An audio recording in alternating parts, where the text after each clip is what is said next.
So வாங்க இப்போ வீடியோக்குள்ளே போகலாம். இப்போ நம்ம BTC USD அலர்ட் பண்ணிக்கோங்க. டெய்லி டைம் வச்சுருக்கேன். ப்ரைஸை கரெக்டாக பார்த்தீங்கன்னா $81,500 இருக்குங்க. ஸோ ப்ரைஸு என்ன பண்ணியிருக்கு அப்படின்றது பார்த்தோன்னா, நான் ஏற்கனவே சொல்லியிருந்தேன், இது ஒரு ஸ்ட்ராங்கான ரெசிஸ்டண்ட்டு. 80,690ன்றது ஒரு ஸ்ட்ராங்கான ரெசிஸ்டண்ட்டுன்றது ஏற்கனவே நான் சொல்லியிருந்தேன். ஓகேங்களா? ஸோ இந்த ஏரியாவில் இருக்கும் போதே நம்ம சொல்லியிருந்தோம். ஸோ ப்ரைஸ் 4 ஹவரில் பார்த்தோன்னா தெளிவாக தெரியும் பாருங்கள். கரெக்டாக இவன் வந்து என்ன பண்ணியிருக்கான், பிரேக் பண்ணி புல் பேக் எடுத்துகிட்டு அதுக்கு மேலே இப்போ வந்து சஸ்டெயின் ஆகி நிற்கிறான். ஓகேங்களா? ஸோ இப்போ இது என்ன குறிக்குது அப்படின்றது பார்த்தீங்கன்னா, ப்ரைஸ் நம்மளுக்கு இந்த லெவலில் இப்போ பிரேக் பண்ணிவிட்டு புல் பேக் எடுத்துகிட்டு இப்போ இந்த லெவலில் நிற்குது. இப்போ ஒன்ஸ் நம்மளுக்கு ப்ரைஸு இந்த லெவலில் உடச்சி 82க்கு மேலே போய் கேண்டல் க்ளோஸ் வச்சானா ப்ரைஸ் வந்து ஸ்லோவாக மேலே போக ஆரம்பிக்கும். ஆனால் ஒன்று சொல்கிறாங்க என்ன அப்படின்றது பார்த்தீங்கன்னா, ஸோ ப்ரைஸு மேலே எதுக்காக போகுது அப்படின்னு பார்த்தீங்கன்னா, இங்கே சப்ளை. ஓகேங்களா? இந்த ஏரியாவில் சப்ளை இருக்குது. 2 பெரிய சப்ளை 86,000லேருந்து 89,000 வரைக்கும் இது வந்து ஒரு பெரிய சப்ளை ரேஞ்சுங்க. இந்த சப்ளையை தான் ப்ரைஸ் வந்து இந்த சப்ளையை நோக்கி தான் ப்ரைஸு போகும். ஓகேங்களா? இந்த சப்ளைலேருந்து என்ன மாதிரி ரியாக்ஷன் வருதுன்றது பார்க்கணும். ஓகேங்களா? ஒரு வேளை இந்த சப்ளைலேருந்து ப்ரைஸு நம்மளுக்கு நல்லா ரிஜெக்ட் ஆகி கீழே உண்டுதுன்னா அகெயின் ப்ரைஸு பார்த்தீங்கன்னா ரொம்ப பெரிய கிராஷ் வரும். ஸோ அகெயின் நம்மளுக்கு 60Kவை உடைக்கிறதுக்கும் வாய்ப்புகள் இருக்குது. ஓகேங்களா? இதே வந்து இன்னொரு சினாரியோ என்னென்னா, ப்ரைஸ் இங்கே போயிருக்கு, ஒரு கீழே வரா, ஆனால் திரும்பவும் இதே ரேஞ்ச் 80,600ல் புல் பேக் எடுக்கிறான்னு வச்சுக்கோங்க. இந்த 80,600 இல்லை 79,000 இதான் ரேஞ்ச். ஓகேங்களா? இந்த ரேஞ்சில் வந்து புல் பேக் எடுத்துகிட்டு அகெயின் மேலே போய் இது க்ளோஸ் வச்சானா மார்க்கெட்டு புல்லிஷ் ஆகிடும். ஓகேங்களா? ஆனால் இந்த சினாரியோ நடக்கிறதுக்கான வாய்ப்பு ப்ராபபிலிட்டின்றது பார்க்கும்போது கொஞ்சம் கம்மி தான். ஓகேங்களா? ஏன்னா இங்கே இருக்க சப்ளை வந்து பார்த்திங்கன்னா ரொம்ப ஸ்ட்ராங்கஸ்ட்டு சப்ளை. அது மட்டும் இல்லாமல் இங்கேருந்து ஏறினதும் பார்த்திங்கன்னா ரொம்ப ஸ்ட்ராங்காக ஏறல. ஓகேங்களா? என்ன சொல்கிறதுனா புல்லு வந்து ரொம்ப ஸ்ட்ராங்காலாம் ஏறல, ரொம்ப வீக்காக தான் ஏறின்னு இருக்காங்க. ஸோ அதனால் பார்த்திங்கன்னா இந்த இடத்துல நடக்கிற ரியாக்ஷன்ஸ் வந்து ரொம்ப ரொம்ப இம்பார்ட்டண்ட் ரியாக்ஷன்ஸு. நான் திரும்பவும் சொல்கிறேன், சேனலை ஃபாலோ பண்ணிக்கோங்க. ரெகுலராக நம்ம வீடியோ போடுவோம். ஏன்னா இப்போ ரொம்ப குரூஷியலான இடத்துல வந்து பிட்காயின் இருக்குது. ஓகேங்களா? ஸோ இந்த இடத்துல வந்து என்னென்னா பெரிய பெரிய வேல்ஸு கூட செல் பண்ணுறதுக்கான சான்சஸ் அதிகமாகவே இருக்குது. ஓகேங்களா? இந்த இடம் வந்து ரொம்ப பெரிய சப்ளைவான ஏரியா. அதனால் வந்து நம்மளுக்கு என்ன அப்படின்னு பார்த்தீங்கன்னா, இதுக்கு மேலே ஏறுற ஒவ்வொரு 1000 பாயிண்ட்டும் ரொம்ப இம்பார்ட்டன்ட். ஓகேங்களா? 82,000க்கு மேலே பண்ணுற ப்ரைஸ் இப்போ போகும்போது ஒவ்வொரு 1000 பாயிண்ட்டும் இம்பார்ட்டன்ட். ஓகேங்களா? அந்த ஒவ்வொரு 1000 பாயிண்டில் என்ன மாதிரி ரியாக்ஷன் நடக்குதுன்றது பார்க்கணும். அதுவும் குறிப்பிட்டு சொல்லப்போனால் 86லேருந்து 89. ஓகேங்களா? ரொம்ப ரொம்ப இம்பார்ட்டன்ட். சரிங்களா?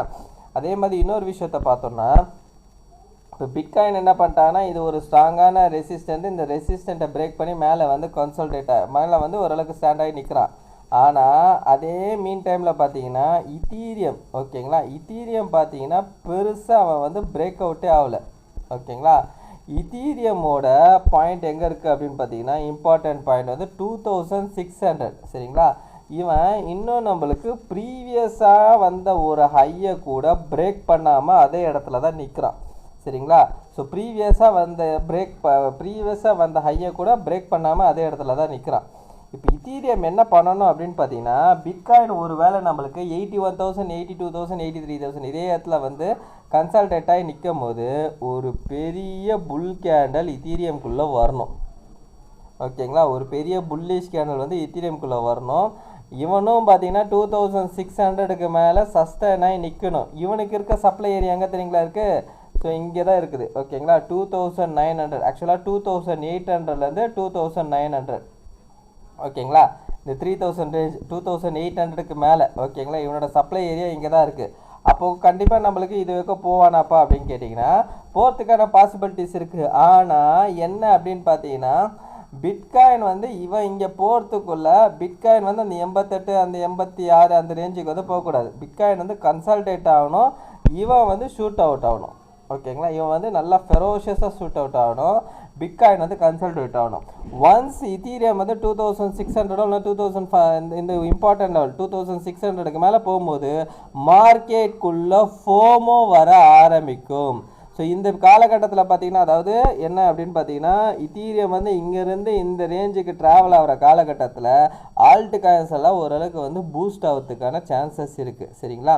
ஸோ அந்த மாதிரி இது வந்து மேலே போகும்போது என்ன ஆகும் அப்படின்றது பார்த்தீங்கன்னா, பெரிய ஃபோமோ கிரியேட் ஆக ஆரம்பிக்கும். மார்க்கெட் வந்து ரிவர்ஸ் ஆகிடுச்சு அப்படின்னு ஃபோமோ கிரியேட் ஆகும். ஸோ ரிவர்ஸ் ஆகிடுச்சின்னா சில லெவல்ஸை தாண்டணும். ஓகேங்களா. அது என்னென்ன லெவல்ஸ்ன்றது நான் வந்து ஃப்யூச்சரில் வர வீடியோஸ், அதாவது 88ல் என்ன ரியாக்ஷன் கொடுக்குதுன்றதை பார்த்துட்டு அதுக்கப்புறம் நான் ஃப்யூச்சரில் வர வீடியோஸை நான் சொல்கிறேன்.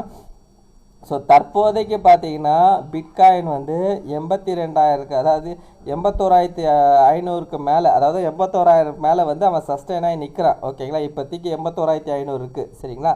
ஓரளவுக்கு சஸ்டெயின் ஆகி நிற்கிறான்.